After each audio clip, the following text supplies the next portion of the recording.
today's story is A Crown of His Own.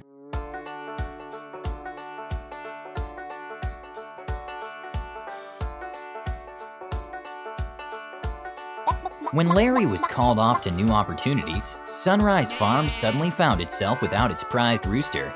The animals overslept, and no one knew what to do.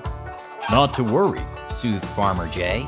"We have a plan," added Farmer Kevin. And turned out to be a scrawny little guy named Clyde. "Well, hello there, neighbors," he stammered. The animals yawned and shuffled their feet. "Not much pep in his step."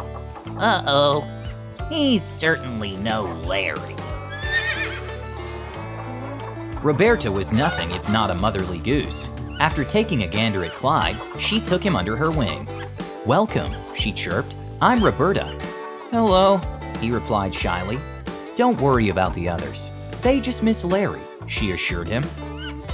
"Who's Larry?" inquired Clyde.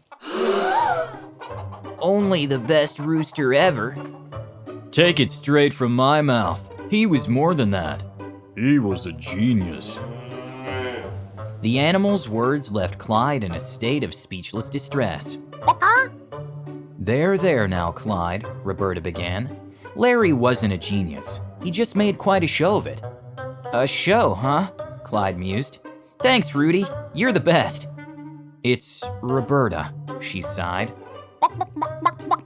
Clyde spent the whole day gathering props, designing his costume, and choreographing a sublime two-step. He hardly slept a wink that night. Could he do it? Could he live up to Larry's legacy? Could he put on a show of a crow? Alas, he overslept. Who ever heard of a rooster sleeping in? "What a worthless chicken. And now I'm late getting the morning cream up to the house." Enough. Give the poor guy a break. After recovering from his initial embarrassment, Clyde hurried past the disapproving hens and rededicated himself to rehearsing. As the sun picked over the hillside the next day, Clyde assumed his position atop the coop, opened his beak and promptly fell to the ground with an undignified croak. "Are you okay?" fussed Roberta. Clyde was not okay. He was humiliated. He had a crick in his comb. His right wing was all wrong. And his waddle? Well, his waddle was a wobbly wreck. "You call that a crow?" Good grief. What was that? And yet Clyde was determined to get back in the saddle, so to speak. "Oh my," said Farmer Jay. Try again, encouraged Farmer Kevin. Try again he would, but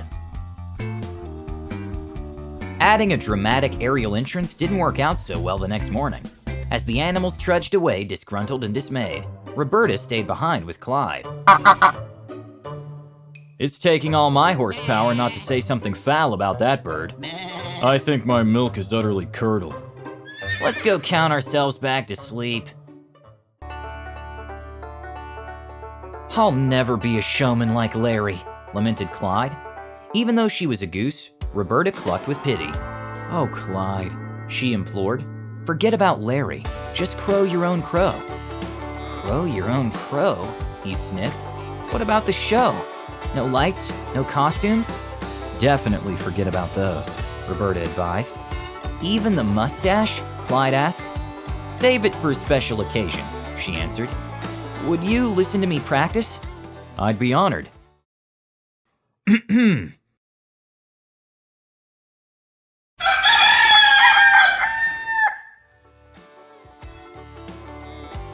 That Clyde?